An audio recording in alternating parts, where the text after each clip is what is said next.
आकाशवाणी नागपूर. रेवती जोशी आपल्याला प्रादेशिक बातम्या देत आहे. काही ठळक बातम्या. राज्यात नागपूर आणि गडचिरोलीत कोरोना रुग्णांचा पॉझिटिव्हिटी रेट सर्वात जास्त. चालू आर्थिक वर्षात नानाजी देशमुख कृषी संजीवनी प्रकल्पांतर्गत 600 कोटींच्या कामांना मंजुरी. पदोन्नतीतील आरक्षणाला स्थगिती देणारा 7 मे 2021चा राज्य शासन निर्णय रद्द करावा म्हणून पाठपुरावा करणार असल्याची डॉ. नितीन राऊत यांची माहिती. आणि शिक्षक भरती घोटाळा प्रकरणी वरिष्ठ आयएएस अधिकाऱ्याला पुण्यात अटक. आता ऐकूया बातम्या विस्तारानं. मात्र त्याआधी एक आवाहन. राज्यासह देशाच्या काही भागात कोरोना रुग्णांची संख्या मोठ्या प्रमाणात वाढतीये. कोरोनाच्या नवनव्या प्रकारांच्या बातम्या चिंता वाढवतायत. अशावेळी आम्ही श्रोत्यांना आवाहन करतो की लवकरात लवकर लसीकरण पूर्ण करून घ्या. तसंच 15 ते 18 या वयोगटातल्या मुलांसह इतर नागरिकांनाही लसीकरणासाठी प्रोत्साहित करा. यासोबतच कोरोना प्रतिबंधक नियम पाळा, गर्दी टाळा, मुखपट्टी अवश्य वापरा आणि हात वेळोवेळी स्वच्छ धुवा. चला त्वरा करा, लसीकरण अवश्य करून घ्या. कोरोनाशी संबंधित योग्य माहिती, मार्गदर्शन आणि मदतीसाठी राज्याच्या 020 26127394 या मदत क्रमांकावर संपर्क साधा. राज्यात सध्या नागपूर आणि गडचिरोली या जिल्ह्यात कोरोना रुग्णांचा पॉझिटिव्हिटी रेट अर्थात कोरोना बाधित रुग्ण आढळण्याचं प्रमाण सर्वाधिक आहे. या ठिकाणी चाचणीला दिलेल्या नमुन्यांपैकी सुमारे 45% नमुने कोरोना बाधितांचे असल्याचं मत समोर येत आहे. 21 ते 27 जानेवारी दरम्यानची ही आकडेवारी केंद्रीय आरोग्य मंत्रालयाच्या अहवालातून समोर आली आहे. पुण्यात हे प्रमाण 40%, नाशिक आणि वाशिममध्ये 38% जास्त आहे. औरंगाबाद, वर्धा, अकोला, चंद्रपूर, सांगली, नांदेड आणि नंदुरबारमध्ये पॉझिटिव्हिटी रेट 30% जास्त आहे. राज्यातल्या 33 जिल्ह्यांमधला पॉझिटिव्हिटी रेट 10% जास्त आहे. केवळ पालघर, मुंबई शहर आणि मुंबई उपनगरांमध्ये हा दर 10% कमी अर्थात 6 ते 7% दरम्यान आहे. दरम्यान आज नागपूर जिल्ह्यात 2876 नवे कोरोना बाधित आढळले असून 3842 रुग्ण बरे झाले आहेत. आज या रोगामुळे 10 जणांचा मृत्यू झाला आहे. चंद्रपूर जिल्ह्यात गेल्या 2 दिवसांपासून बाधितांपेक्षा बरे होणाऱ्यांच्या संख्येत लक्षणीय वाढ झाली असून जिल्ह्यासाठी ही दिलासादायक बाब आहे. आज 790 जणांनी कोरोनावर मात केली तर 392 नवे कोरोना बाधित आढळून आले. चंद्रपूर जिल्ह्यात शनिवारी मृत्यू संख्या 0 आहे. भंडारा जिल्ह्यात आज 403 कोरोना पॉझिटिव्ह रुग्ण आढळले असून बऱ्या झालेल्या रुग्णांची संख्या 472 आहे.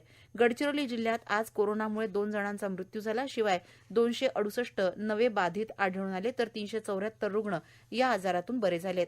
देशातील कोरोना प्रतिबंधक लसीकरण मोहिमेने 165 कोटी मात्रांचा टप्पा आज पार केला.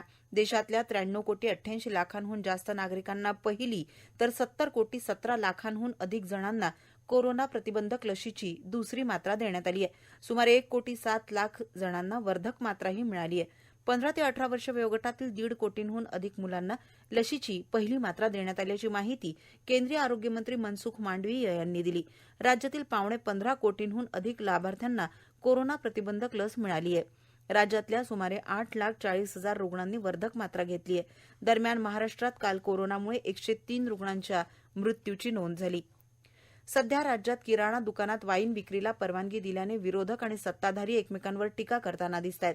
यापूर्वी भाजप नेते देवेंद्र फडणवीस यांनी किराणा दुकानात वाईन विक्री खपवून घेतली जाणार नाही असं म्हटलं होतं.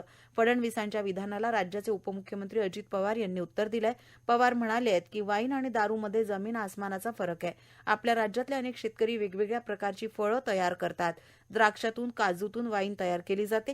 यासोबतच अनेक वेगवेगळ्या फळांपासून वाईन तयार केली जाते. आपल्याकडे जेवढी वाईन तयार होते तेवढी खपत नाही. आजूबाजूच्या राज्यांमध्ये त्याची विक्री केली जाते. काही परदेशात एक्सपोर्टही केली जाते. काही देशात पाण्याऐवजी वाईन पितात. हे सर्वांनाच ठाऊक आहे. परंतु काही जाणीवपूर्वक त्याला मध्यराष्ट्र म्हणत वेगळंच महत्त्व दिलं असल्याची टीका पवार यांनी केली. नानाजी देशमुख कृषी संजीवनी प्रकल्पांतर्गत चालू आर्थिक वर्षात विविध कामांसाठी 600 कोटी रुपयांचा निधी वितरित करण्यास मान्यता देण्यात आली आहे. ही माहिती कृषी मंत्री दादाजी भुसे यांनी दिली. या प्रकल्पांतर्गत पाण्याच्या ताळेबंदावर आधारित मृदा आणि जलसंधारणाची कामं अशा विविध गोष्टींचा समावेश आहे.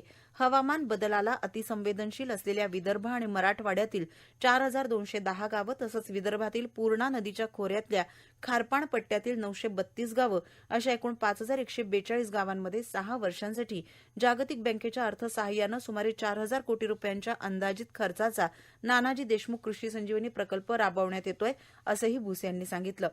दरम्यान शेतकऱ्यांना आधुनिक तंत्रज्ञानातून आर्थिक विकास व्हावा याकरिता नानाजी देशमुख कृषी संजीवनी प्रकल्पांतर्गत अर्थसहाय्य आणि मार्गदर्शन देण्यात येतं.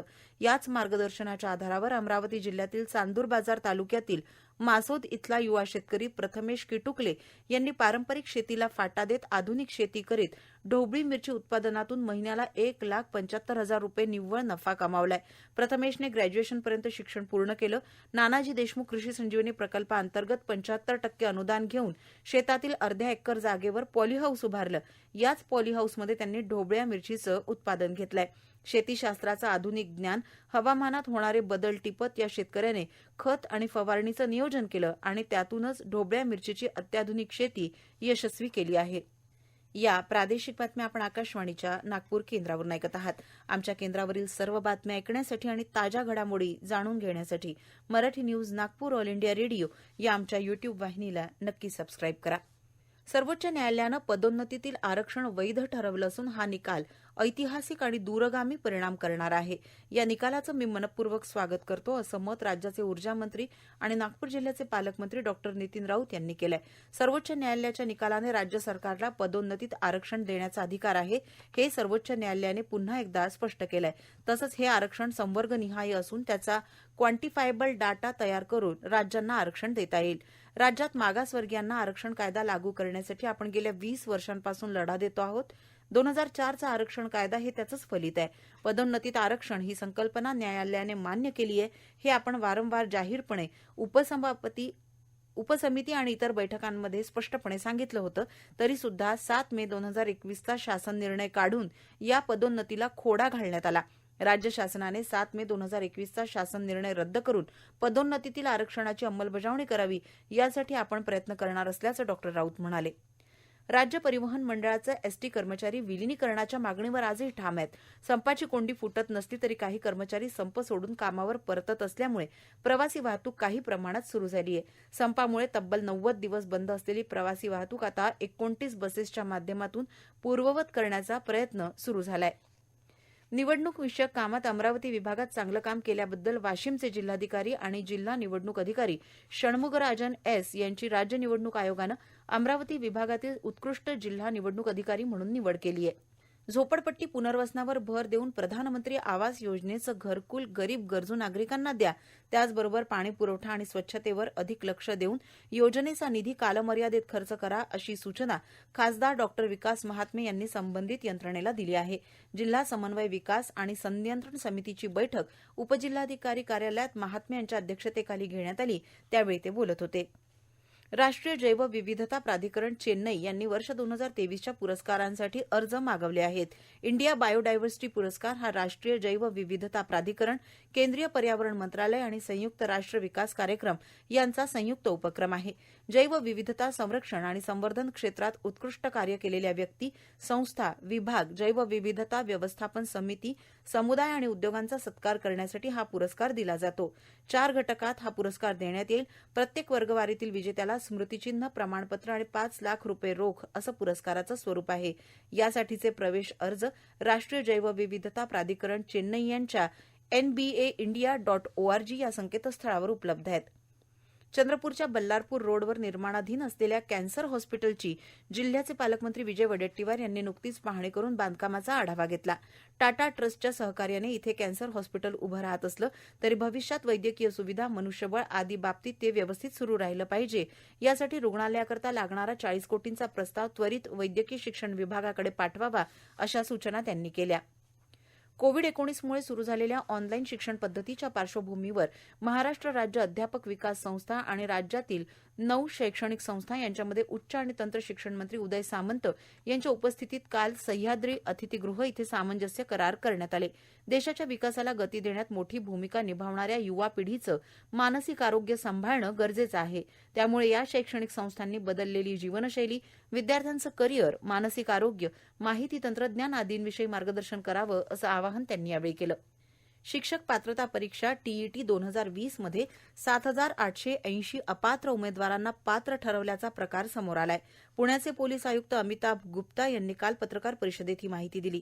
वर्ष 2019-20 मध्ये राज्यातल्या 16,705 उमेदवारांनी शिक्षक पात्रता परीक्षा दिली होती. त्या सर्व उमेदवारांच्या प्रमाणपत्रांची पडताळणी करण्यात आली आहे. या तपासणीत 7,880 अपात्र उमेदवारांकडून प्रत्येकी 1 लाख ते 2.5 लाख रुपये घेऊन त्यांना पात्र ठरवण्यात आल्याचं निष्पन्न झाल्याची माहिती गुप्ता यांनी दिली. आता या प्रकरणात पुणे पोलिसांच्या सायबर सेलने अजून एक मोठी कारवाई केली आहे. पुणे पोलिसांच्या सायबर सेलने टीईटी परीक्षा घोटाळा प्रकरणात वरिष्ठ आयएएस अधिकाऱ्याला आज अटक केली.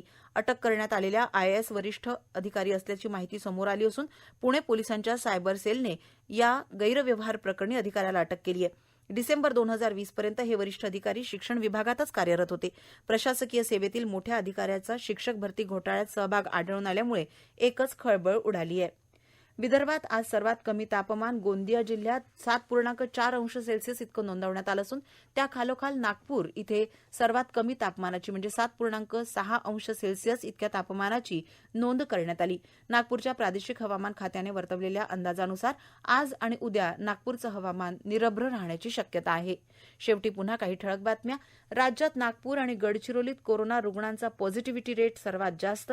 चालू आर्थिक वर्षात नानाजी देशमुख कृषी संजीवनी प्रकल्पांतर्गत 600 कोटींच्या कामांना मंजुरी. पदोन्नतीतील आरक्षणाला स्थगिती देणारा 7 मे 2021चा राज्य शासन निर्णय रद्द करावा म्हणून पाठपुरावा करणार डॉ. नितीन राऊत यांची माहिती. आणि शिक्षक भरती घोटाळा प्रकरणी वरिष्ठ आयएएस अधिकाऱ्याला पुण्यात अटक. याबरोबरच हे प्रादेशिक बातमीपत्र संपलं. नमस्कार.